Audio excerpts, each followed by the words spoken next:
Early retirement. Can it be done in the UK? And is it possible to retire early?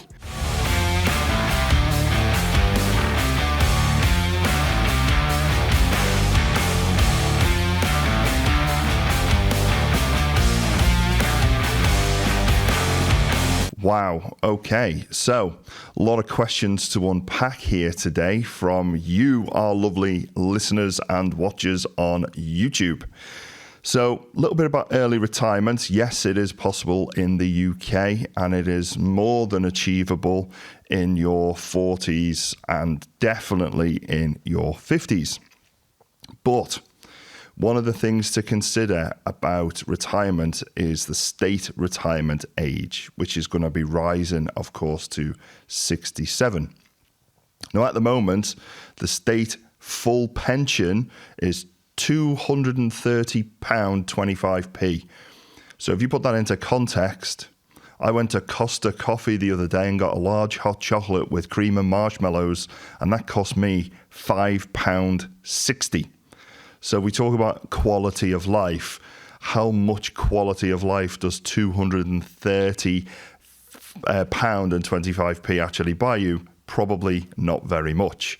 So waiting for the full state pension to come along when you're aged sort of 67, probably not ideal. And if you get the basic state pension, so that's if you don't get the 35 qualifying years of national insurance contributions, that's only £176.45 per week, and that's in 2025. So what could you do with £176.45p a week? Probably not even be able to afford to eat and feed your cat. So early retirement. Let's get into some of the questions that have been asked. I'm going to read from the screen because some of them are absolutely brilliant. So here we go.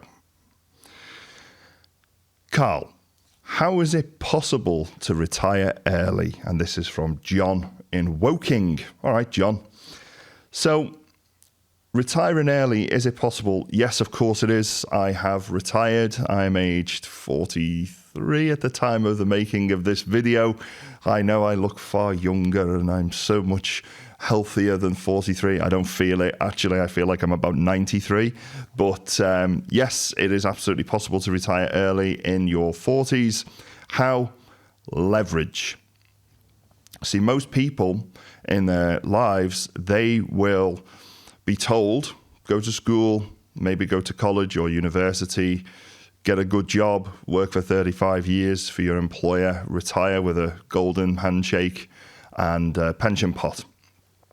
Now, that is the old way of thinking. If you were a person in the 1950s getting a job, that would have absolutely been fine. And those baby boomers are the ones that we see now with 1.6 million quid's worth of property that they live in when they bought it for about £150 back in 1963.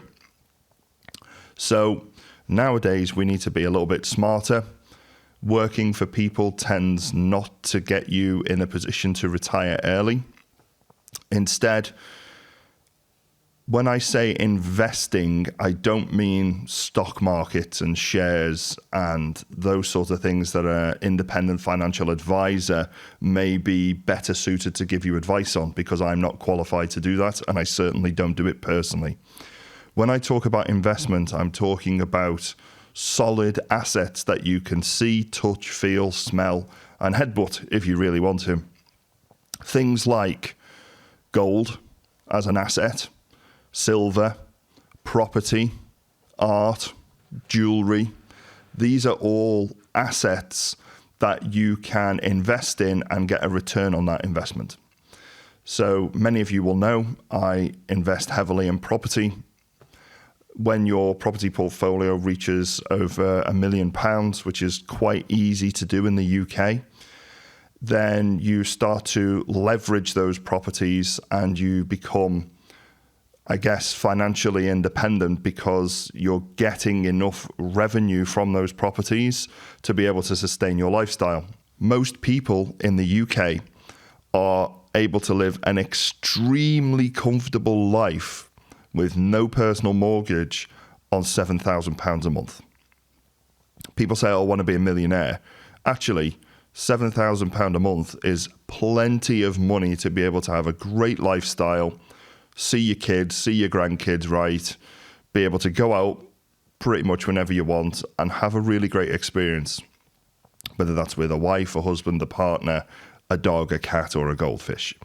So achieving £7,000 a month in income from your investments is sort of the goal that I had in my early 40s, and being able to achieve that now is quite the topic of interest for many people.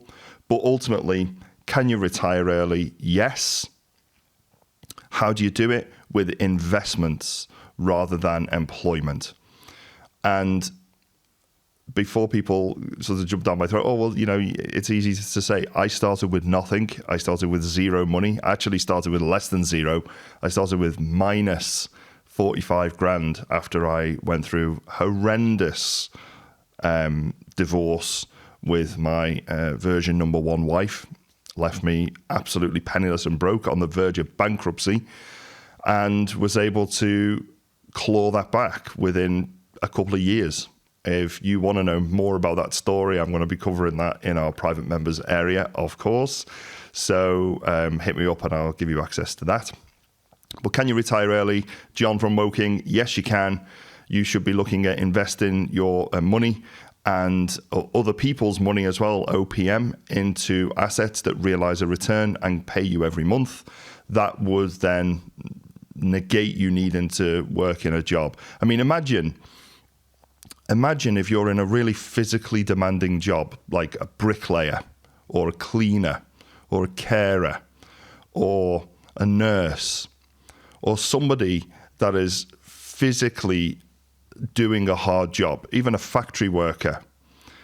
And then imagine doing that until you're 67 years old. So you're turning up to work for 35 years, packing stuff in boxes or getting under crawl spaces to fix a leaky pipe underneath a bath like a plumber might.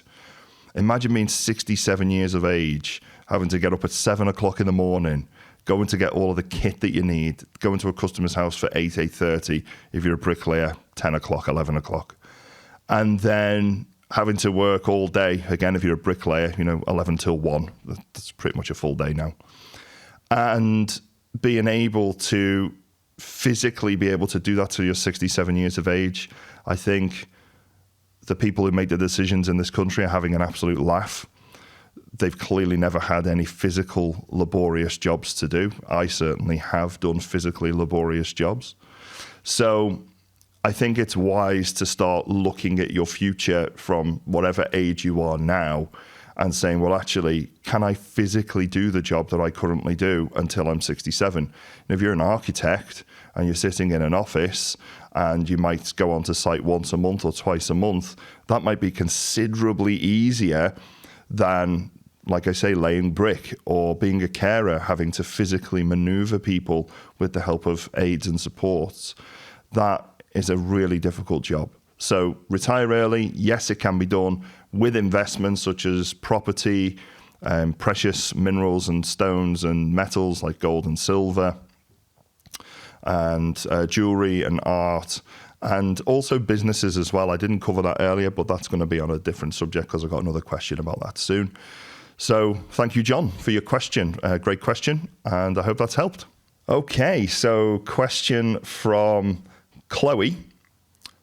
Shouldn't say where she's from. Sorry, Chloe. Can you retire at 60 with 250,000 quid? That's a really interesting question, that. So when I think about retiring at 60, I mean, I'm only 43, so I'm sort of 17 years away from that at the time of the video being made. It depends what you're doing with the £250,000, to be totally honest with you, Chloe. So a lot of people might have that £250,000 in a pension fund, which, of course, you can draw at the current rules. Of course, the government do like to change the rules, and they like to tax people who are sensible and have pensions a lot more now. But a lot of people will have that 250,000 in a pension fund. If you draw out more than 25%, you will be taxed at the current rate. So if it was 250k, you'd be a high rate taxpayer if you were bringing all of that out minus your 25%. So yeah, I mean, you could certainly draw out like £70,000 tax free because you're over 55. What would you do with that 70,000? Is a question for you personally. And of course, you should always take independent financial advice. This is what I would do if it were me. So obviously, this is not me telling you what to do. This is if it were my money and it was my thinking. I would take out my 25% annuity tax-free, and I would invest that in building assets like property. £70,000 is enough to buy at least 2 properties in the northwest of England as of 2025. Those 2 properties with refurbishment would generate an income of about £600 a month after refurbishment, and you'd get all your money pretty much back out.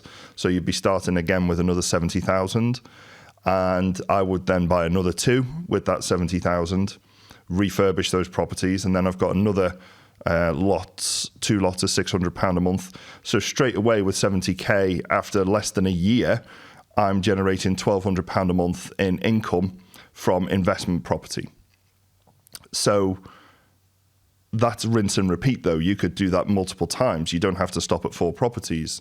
You could, within a 2 to 5 year period, you could have sort of 10 to 12 properties all paying you between £200 and £500 a month if you were just talking about vanilla buy-to-let.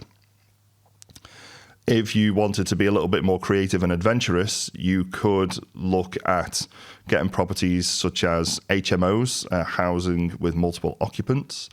And you could also look at supported living accommodation, and you could also look at social housing. So there are some real opportunities there with 250,000. And bear in mind, you've only withdrawn 70,000. You've still got £180,000 in your pension pot, still accruing whatever rate you've got it working towards. It's usually bonds and guilds and stuff like that towards the sort of latter years of your retirement. But can you retire at 60 with 250,000? If it were me, that would be my absolute goal. And working towards building assets that pay me money every month is absolutely what I would do. At the current rate in 2025, the tax-free allowance is £12,750. So you can earn just over £1,000 a month tax-free, and you can do a lot of damage with £1,000 a month when you are pretty much doing it passively. Because, I mean, I imagine, Chloe, you could still be working at 60. You might not be working at all. I don't know your circumstances because we haven't gone into detail here. But I would certainly say 250 grand, withdraw the 25%, start investing that in property. Don't do it on your own. Please get educated like I have done myself. Again, please be advised, this is not financial advice. I am not a financial advisor. The question was, what would I do if it were me? I don't know your circumstances. I don't know anything about your life. But if it were me with my life, that's what I would be doing. And that is certainly a way to make that £250,000 multiplied into sort of 7 figures very quickly within a short space of time. So, Chloe, I hope that's helped answer your question, which is, can I retire at 60 with £250,000 in my pension? Hopefully that's helped. The next question. Ramandeep. I beg your pardon, Ramandeep. Carl, what's the 4 rule for early retirement? Ramandeep, I think you're talking about the 4% rule, probably. And I think from memory, I'm not a pension advisor, I'm not an IFA, an independent financial advisor, but I think this is talking about you add up all of your investments over the course of your life and you withdraw only 4% of that year on year. So it basically means every year your investment is still making money, so you've still got enough to survive. In terms of early retirement, I mean, is it possible to survive on 4%? I guess it depends on your lifestyle. It depends on what it is that you're accustomed to, the size of your family. Do you still have a mortgage to pay off, for example? That's usually the biggest debt for people. Some people even have student loans that are bigger than mortgages these days. So again, this is something that you need to consider. I personally would rather take money that was locked away and turn that into an income generating machine or income generating factory. So I would rather take money, invest it in something that's going to make more money for me, and then also have a legacy to leave my family in a trust. So what do I mean by that? If I could release funds from a pension pot or from my combined assets, such as if I own my own house and I had 100% ownership of it. This is me personally. This is not necessarily you, Ramandeep, but I would certainly be looking at releasing some of the equity and start investing in property now. I am very biased towards the northwest of England because that's where in 2025 you get the highest capital appreciation and also the highest yield, the gross yield from your income.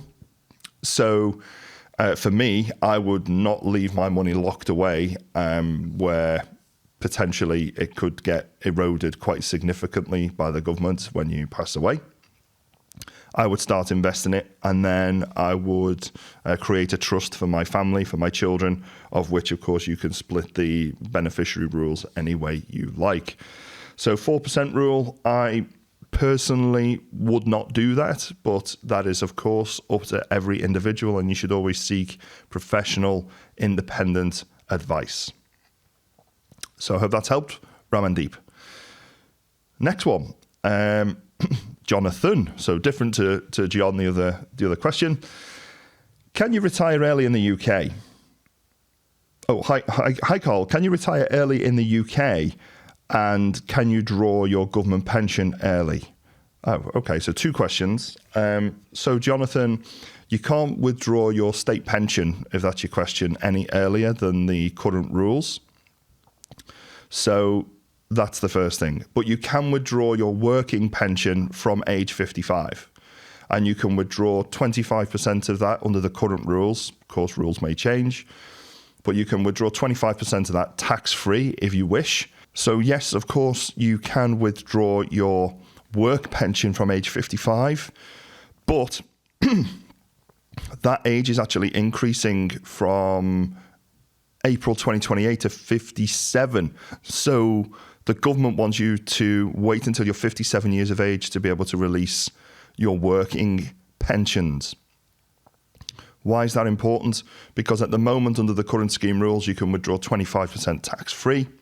That means you can draw a lump sum out. So if you had £100,000 saved up, you could withdraw £25,000 tax-free. Okay, great. Now I've got £25,000. What do we do with that? Me personally, again, I don't know your circumstances. You need to take independent financial advice. But for me, I would invest that in income-producing assets. What do I mean by that? I would buy stuff that makes money. I've invested in businesses. I've created businesses. I've invested property assets as one of my primary sort of investment classes. And then also, of course, commodities like gold and silver, which appreciate over time, but they don't pay you anything. They've got to sort of sit there and appreciate over time. So if you bought gold in the early 2000s and it was sitting there in your home, you'd be laughing now because the ounce price of gold has gone up something like 700% since then. But it's not producing any income for you until you then cash it in and then it's lost. For me, I like to invest in things that do produce income on a regular basis, like monthly or perhaps quarterly. So for me, business, which of course is always risky, and property, which although does carry risk, tends to be a safer option for people who are more sort of risk concerned. So I think, Jonathan, to answer your question, can you retire early in the UK? Yes, you can. You can't get the state pension until state pension age, which is, 67 years of age, I think it is at the moment. But then you can get your work pension at 55, which is going to be rising to 57 from April 2028. So I hope that's helped, Jonathan. Thanks very much for your question. Oh, we are. Sue. Hi, Carl. Thanks very much for staging the questions about retirement. What age can I retire? Wow, that's a really interesting question. So I've financially retired at age 43. And what does that mean when I say financially retired? It means I don't have to work for money anymore. The money takes care of itself now. I have systems, I have processes, I have assets in place that pay me an income without me physically needing to go in and do stuff. So at the moment, if you work in an office, you have to go to the office. If you don't go to the office, there's a very good chance your employer wouldn't pay you anymore. So they would switch off your income, right? I'm a business owner. So I have systems, I have processes in place, I have people in place that manage the business for me. So my job is reduced to about 4 hours, 5 hours a month. And what that means is that the businesses, they produce the income for me, and my assets produce income for me. So what age can I retire? Well, I've retired now, 43. You could do the same, depending on your age, of course, now, Sue. So I think what you might be talking about, though, you haven't really gone into detail in the email, is talking about pensions, though. And of course, you can retire early if you are talking about pensions at sort of age 55, which is rising to 57 in 2028 April. So if you're going to get to 55 before 2028, of course, get it done if you wish to. But if you take money out of your workplace pension pot, then of course that leaves less for the pension companies to go and invest on your behalf.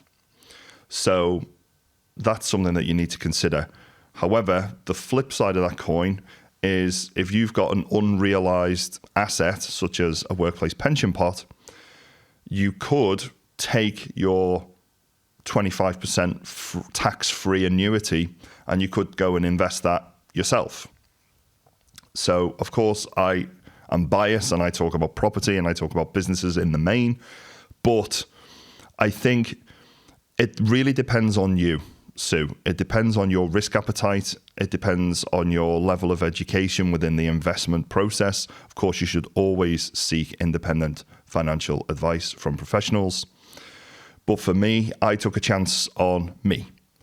When I was 45 grand in debt, I really didn't know what I was going to do. I knew I didn't know anything about property, for example. And I spent, I think it was £2,500 at the time on completing a program of study called Buy-to-Let Masterclass with quite a well-known training organization.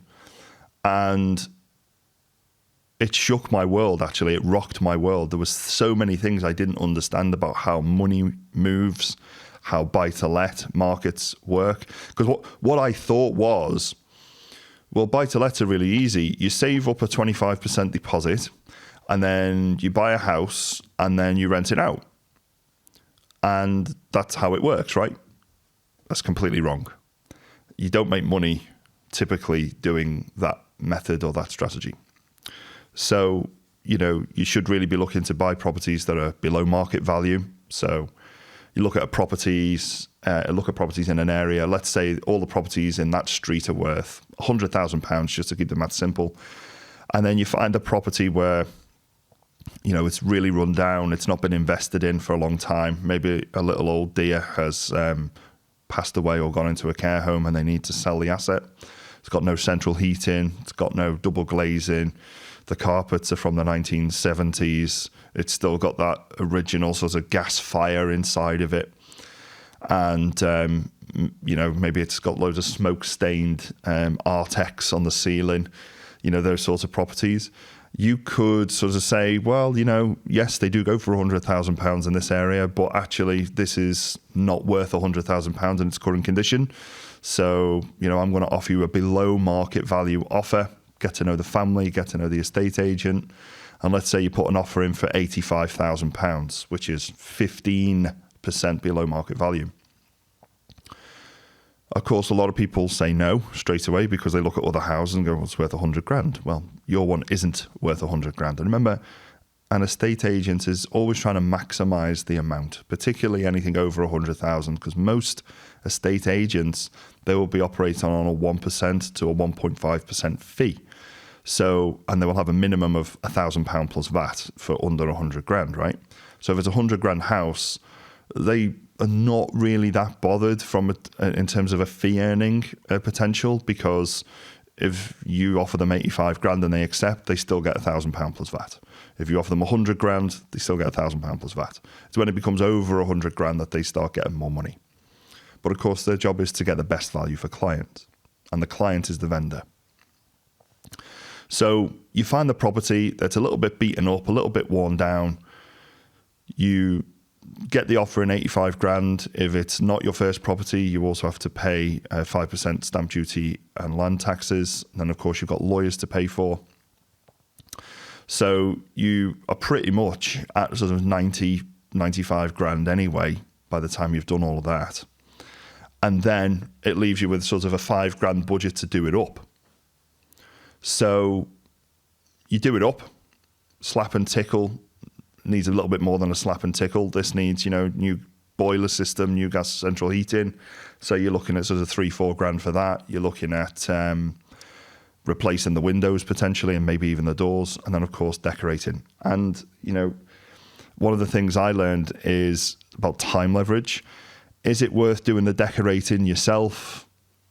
I had a business partner that believed it was, and it took us 5 months to refurbish a project, which if we'd have paid a builder to come in and do it for us, it would have taken about 4 weeks.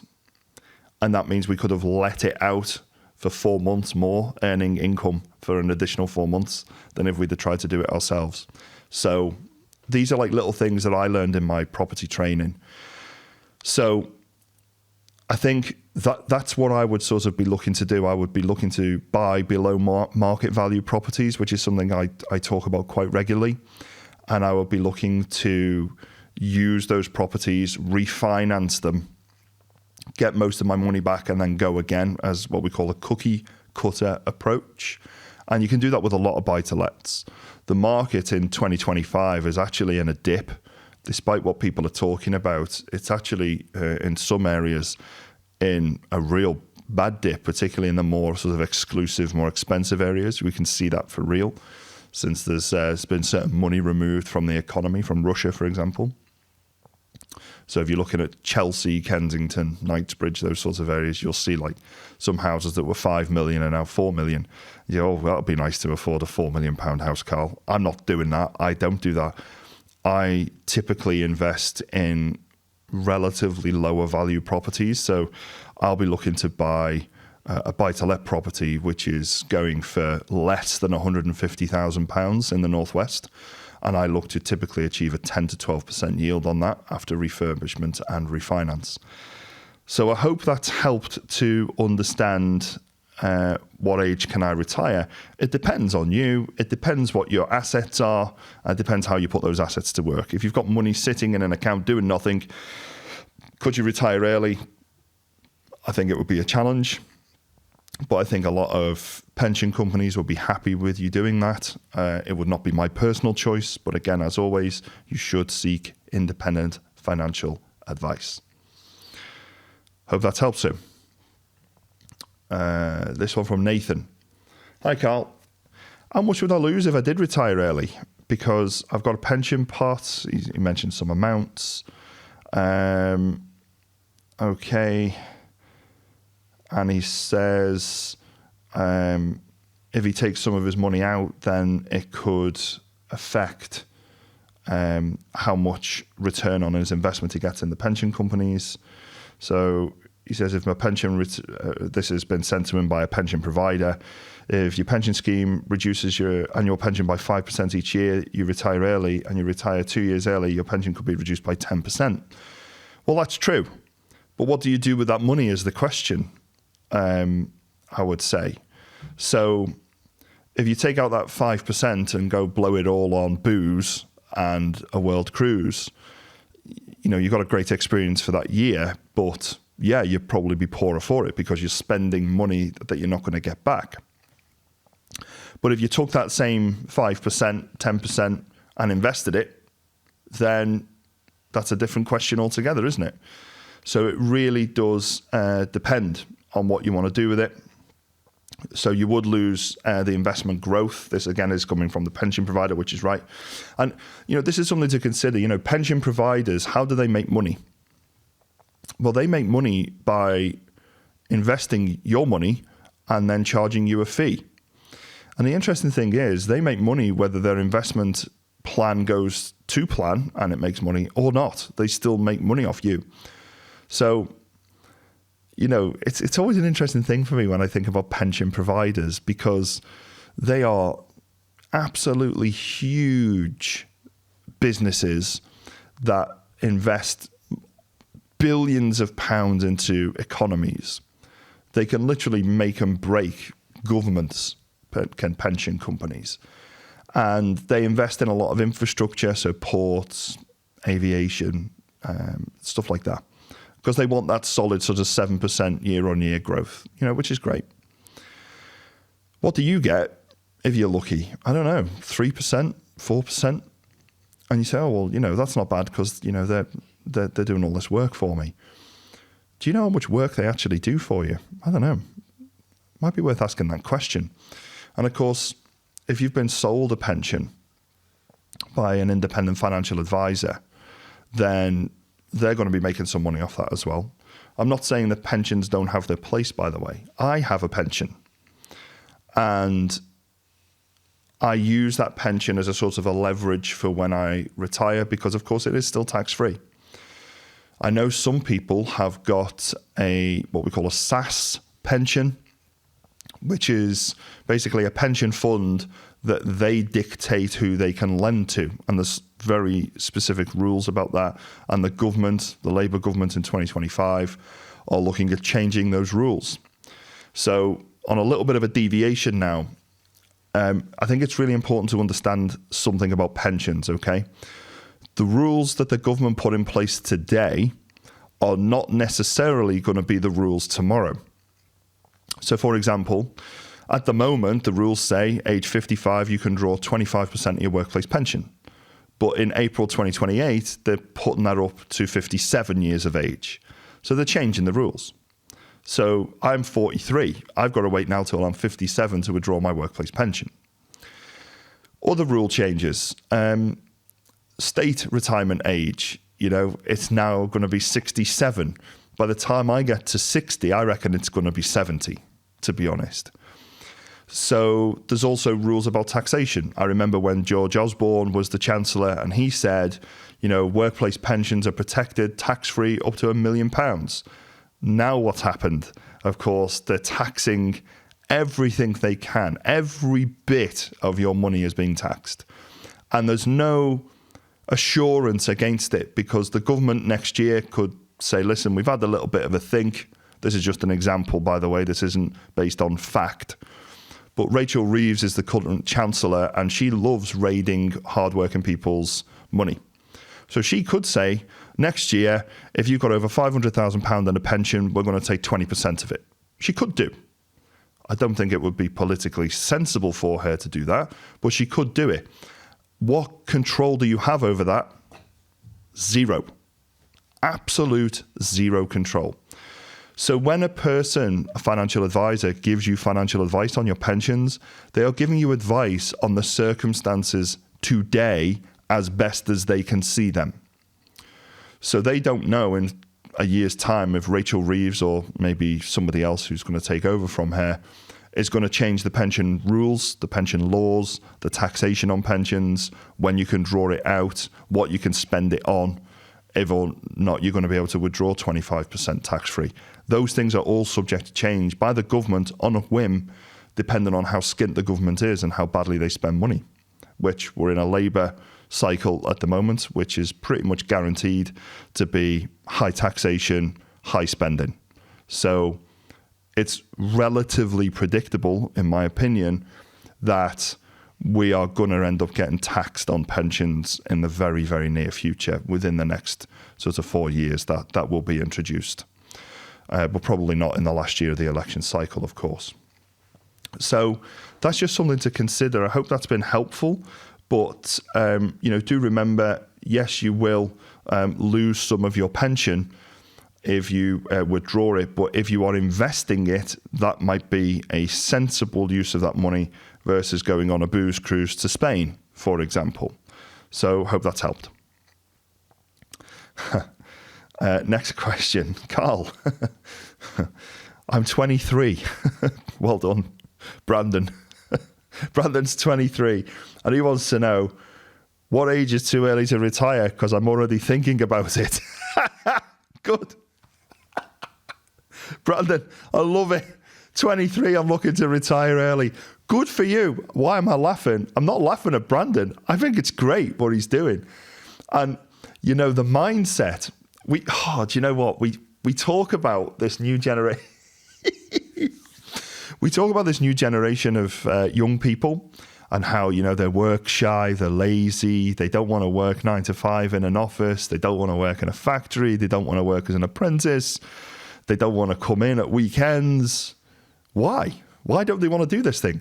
Because they're looking at everybody else out there going, well, your life is absolute shit. Why would I want to copy you? And you got to say to them, well, fair play. When you've got 20-year-old models or influencers earning, 10, 20, 30, 60, £100,000 a month, being a social media influencer, being on OnlyFans, is it worth going to uni, studying to be a lawyer, working for 7 years for absolute pennies, and then eventually getting some moderate sources of income being a lawyer, when I could just make some risky videos, as one lady did, and she quit her job as a lawyer and does OnlyFans full time. Why? Because she's earning 20 grand a month. And she only works a few hours a day, according to the documentary I was watching with great interest. So I'm not laughing at you, Brandon, because your question is absolutely spot on. Can I retire? What age is too early to retire? I'm 23 now. Well, it depends on your lifestyle, mate. And what I mean by that is, if you've got access to money now, which allows you the freedom to sort of live your life and do what you want, good for you, mate. So if you're an influencer or a knowledge-based professional, so you share knowledge for money, and you're getting £3,000-4,000 a month gross of tax, of course, so you haven't paid tax on that yet, that's nearly 50k a year, and you've got not necessarily a degree, not necessarily a professional vocation, and you're already on 50k. Well, to me, Brandon, I would say good luck to you, mate, because do you know what? Enjoy your life. You've got these people now called digital nomads, and they travel all over the world, and they make content, and they get paid for that content from TikTok, from Instagram, Facebook, and that's how they live their life. And then they have other sort of businesses that will come up and say, I'll sponsor you if you come and do this advert for us. Well, good for you. You're getting to travel the world, get on loads of new experiences, and you're building a skill which maybe a lot of 55-year-olds and 65-year-olds don't necessarily understand. But if you've ever been doom scrolling at 1 o'clock in the morning, looking at all these pictures and videos of people doing various things and they're monetized, well, for me, I would say great. But what I would say to you, Brandon, at 23, I don't know if you're an influencer or not, mate, because you haven't told me what your job is.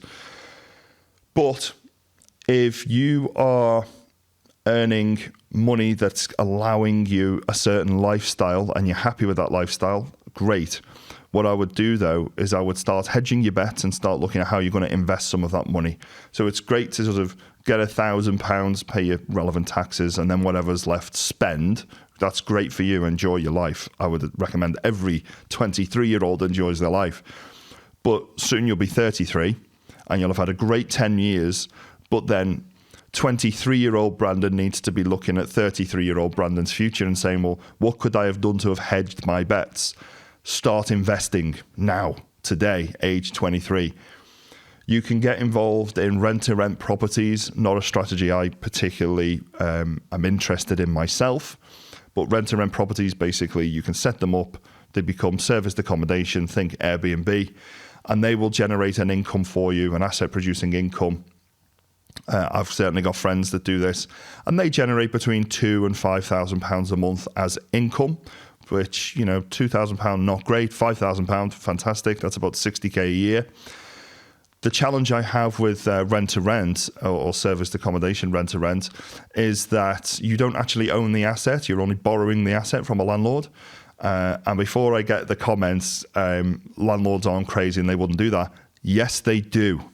Lots of them do it. There are so many serviced accommodation management agents out there managing properties on behalf of rent-to-rent professionals now. And I do say professionals in a bold term because it's really hard actually to get a property up to the standard where you're going to be able to promote it amongst a list of other properties for short-term lets. So I have much respect for people who do that as a strategy. It's just not my strategy because I like to have the building and have that building appreciate in capital over time, capital appreciation. So I guess, Brandon, my response to you, mate, is yes, retire as early as you want, as long as your lifestyle is kept to what you want. But I would also start thinking about investing any surplus money that you've got, or even saving some of that money that you've got and investing it into 33-year-old Brandon's future. Again, obviously, I always talk about property and business because that's where I made my money. But you need to take your own independent financial advice, and you need to make sure that you're working with people and get yourself educated. Don't just sort of give people money. Make sure you do your own due diligence, which we're going to cover in a different episode. But what a great question from 23-year-old Brandon. Thanks very much, mate. I appreciate that. Dear me. Okay, Damien. Hi, Carl. Love the show. Thanks very much, Damien. Quick question. This is on TikTok. What is a good monthly retirement income if I live here in the UK? He doesn't say where in the UK. Okay, Damien. Thanks for that. So, I remember reading an article from Legal and General about this, and they reckon that most retirees have an average income of about £1,700 per month. Which means you need a pension pot of just about $250,000. I'm sort of trying to think about this. And you need to also be eligible for, I think it was full state pension as well. So you get your full state pension plus 250 grand in your pension pot will generate roughly £1,700. So £1,700. I mean, I'm going to assume that you're going to be mortgage free then if it's only £1,700 a month, because of course most people's mortgages are highly expensive. A good monthly retirement income, I think it depends on your lifestyle, Damien. I mean, if you like to eat out in a Michelin-starred restaurant every week, then 1,700 quid ain't going to cut it. If you like going out on world cruises, 1,700 quid ain't going to cut it. But if you live fairly frugally and, you go out once or twice a month to meet friends, maybe you go on 2 holidays a year, yeah, maybe 1,700 quid a month would do it. It depends on you. It depends on your lifestyle. And it depends if you've got any dependents as well. Because more and more we see people now who have got their adult children, so people in their 30s, 40s, and sometimes 50s, returning back home to live with their elderly parents. And some of the reasons for that are financial. Other ones is it might be that you're in poor health yourself, so you return home to look after your aging parent. And there's separations, divorces, could be loss of a job. There's lots of different reasons why people return back to their elderly parents' property, of course. Would £1,700 be enough to sustain that? Probably not. So I think for me, for the lifestyle that I have, £1,700 a month probably wouldn't cut it. But let's have a little think. You know, what can you do now if you want to drive a car? Let's think about the cost of insurance for a car. It's gone up by about 30% last year to this year. So if your insurance was 700 quid, it's now 900 quid. If your insurance was £1,000, it's now £1,300. This is just car insurance, remember. Car tax rules have changed. So if you were driving an electric vehicle and it was 0 rated, now you've got to pay for car tax. Petrol, where I live, is £1.27 a litre. Gas bills have gone up by 45% over the last few years. Electricity's gone up by roughly the same. Water bills gone up by 9%. Council tax gone up, in some cases, 15%. So £1,700 a month as a fixed income. Actually, your money is being eroded by the cost of these fixed bills that you can't really avoid. I mean, yeah, you could stop driving and therefore stop paying petrol and stop paying car insurance, but now you can't drive and you're going to rely on public transport, God forbid, or taxis, which are really expensive in this country. So your money is being eroded from statutory debt. TV licenses are going up. Council tax is going up. If you want your bin emptied more than fortnightly, good luck with that if you're living in Birmingham or North Wales. I think North Wales have gone on to a 3-week bin collection cycle, and their council tax went up 11% in the same year.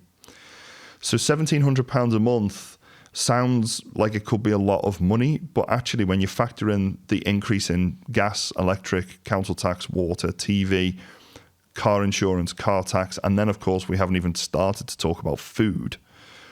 What about if your house needs an expensive repair, such as, you know, the roof tiles have fallen off, or, you know, for whatever reason one of your grandkids has kicked a ball and it's cracked a window. You know, that could leave you in some real hardship, Damien. So, you know, for me, I think £1,700 a month is too low personally. What if you want to go on holiday 6 times a year? You know, that's every 2 months you want to go on holiday. £1,700 a month wouldn't cut it. So it depends on your life goals. It depends on what you want to achieve in terms of quality of life. And there's something else to think about here. A lot of people talk about life expectancy, but they don't talk about quality of life. So for example, my nan, I absolutely adore my nan. She sadly passed away. I still talk about it in the present tense because she's with me in my heart and in my mind every single day. My nan, she quit smoking, and for the last 2.5 to 3 years of her life, she very rarely left her house. For the last 2 years, she lived in a bathrobe, and she couldn't go anywhere. She couldn't do anything. So although she lived for another 2 years, you know, her quality of life evaporated because she really struggled to breathe. Now, she did end up sadly passing away. She had cancer of the lung, surprisingly. And, you know, her quality of life massively decreased.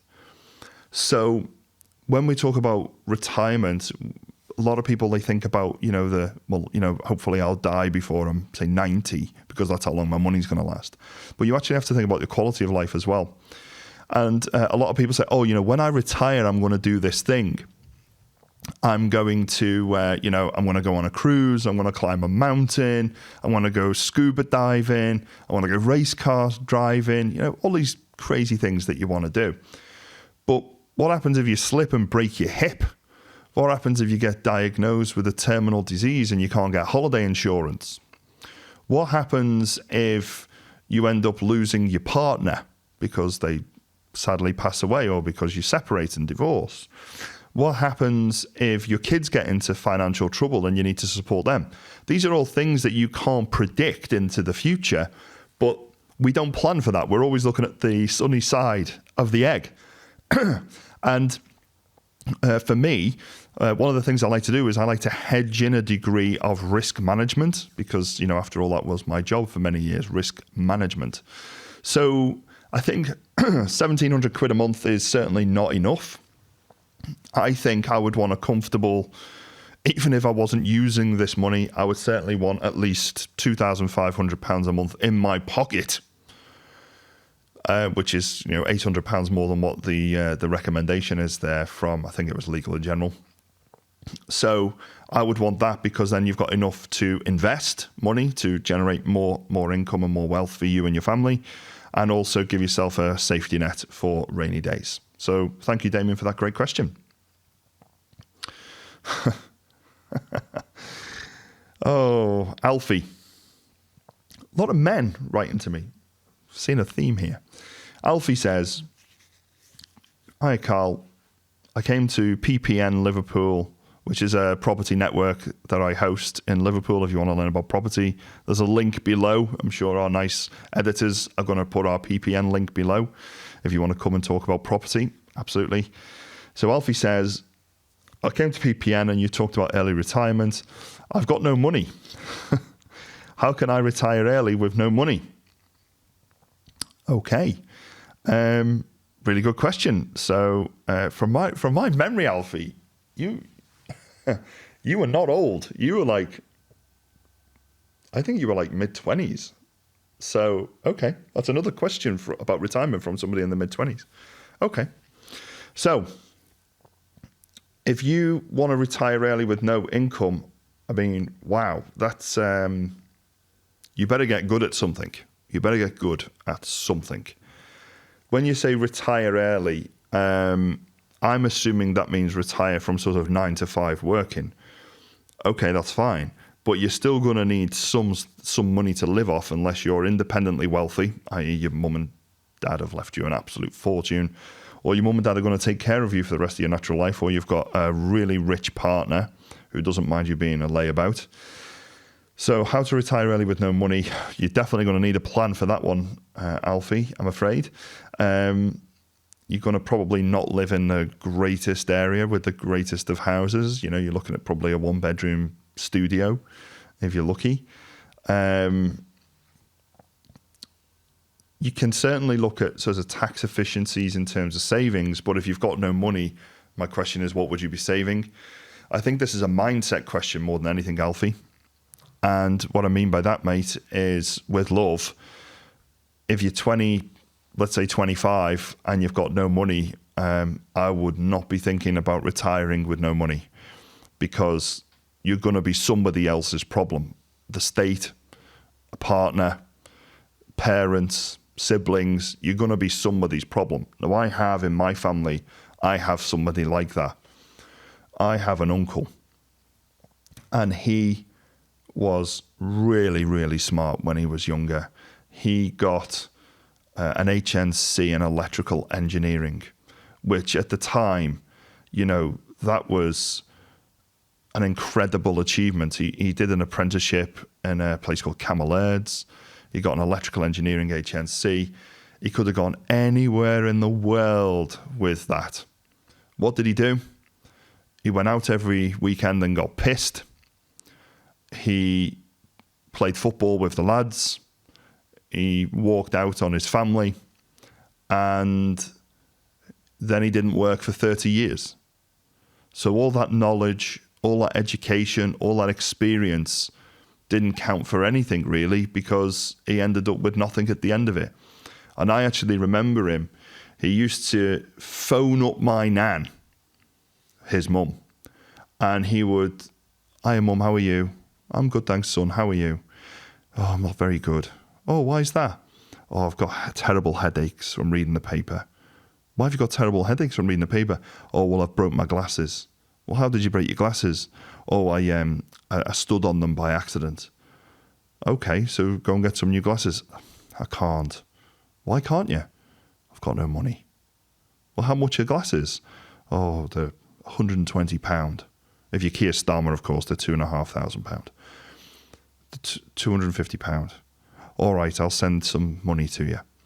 And I actually heard that conversation take place, and it boiled my blood, because here is a man, a family member of mine. Here is a man who could have done anything with his life, with the skills, the knowledge, and the experience he gained. And what did he do? He chose to sponge off his elderly mum instead of standing on his own 2 feet. He walked out on his family. He liked to go out on the ale. And even into his 40s, 50s, and 60s, I still remember in the pub every day. Think Weatherspoons, and there you'll see him. You know, that's the sort of guy I'm talking about. So, you know, some cautionary advice there, mate. I would say to you, Alfie, don't look at retiring early with no money, mate. Have a plan. Even if you want to, you know, become your own boss, do that. But if you are thinking about retiring early with no money, I would say probably go work for somebody for a couple of years first, mate. Get some skills behind you. Get some knowledge acquisition behind you. Build your professional network so that you can start learning how to leverage your time or leverage money. And then start asking questions about retiring early with no money. I hope that's been helpful.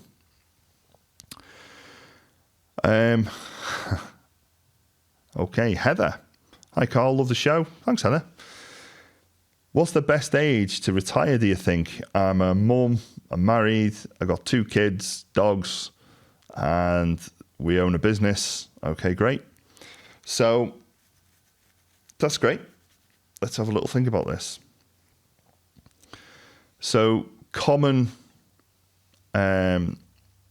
wisdom says, I'm trying to think, was it Saga who did this one? Saga reckoned retiring in your early 60s is like one of the best times to retire because it's a good balance. And you've still got, what did they say? It was something like you've got enough healthy years left to enjoy your retirement. Enough healthy years. What the hell does that mean? So, you know, because basically you're going to be dead by the time you're 75.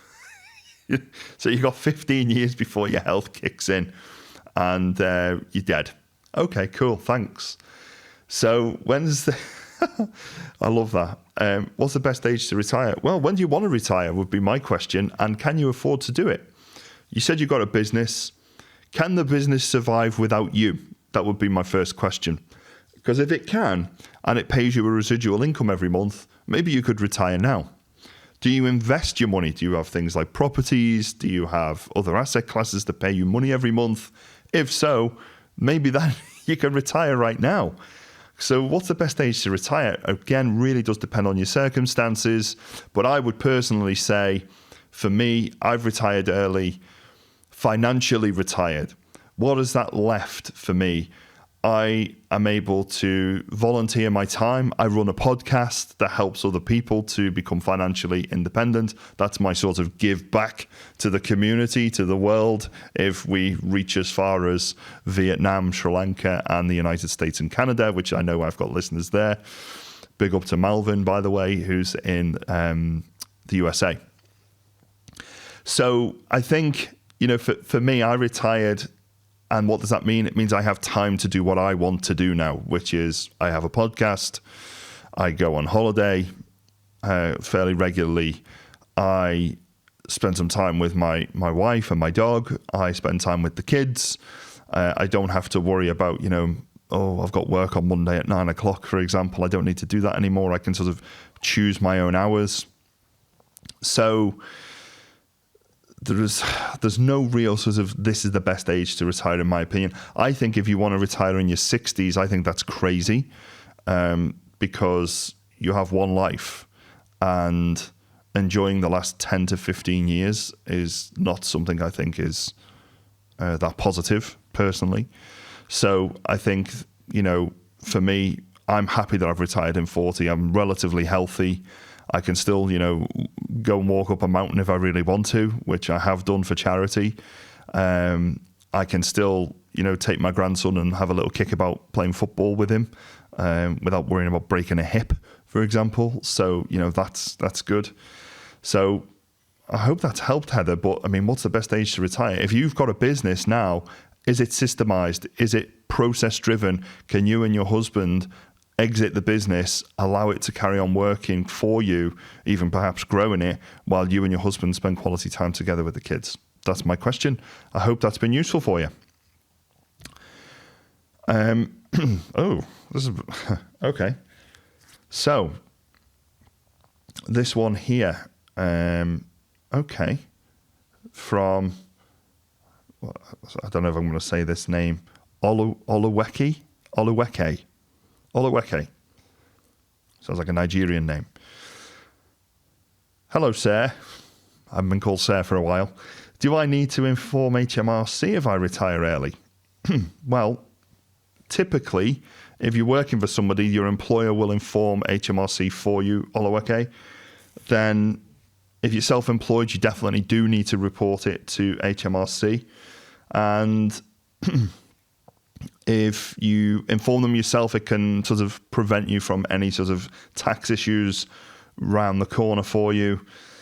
But what I would say is if you get a pension income, it is still treated as income by HMRC. So they will still tax you as if you were in a job. So I think that's something that you should consider. There is a website that you can go to, actually, which is the gov.uk website. And it's tell HMRC about a change to your personal details. So that's something that you do have to do. I have a tax return, so that's how mine gets done. So just letting you know. So yeah, I hope that's been helpful for you, Oluweke. So I think we're going to do a couple more. Let's see. We've already answered some of these. Some of the questions are repeat questions. Carl. Okay. Dan says, Carl, could you survive on £230.25 a week, which is the new state pension? Short answer, Dan, no. No, I couldn't. My fuel in my car is £80 a month. So that's 20 quid a week straight away just on fuel. So, 20 quid from that, then I go out to eat at least once a week, usually more. I think, we spend 70, 80 pounds on a meal with my wife.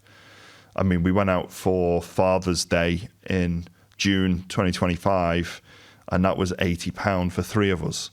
So, could I survive on £230.25 a week? No, not with the lifestyle that I have. And that's what this is about, right? With your lifestyle that you have.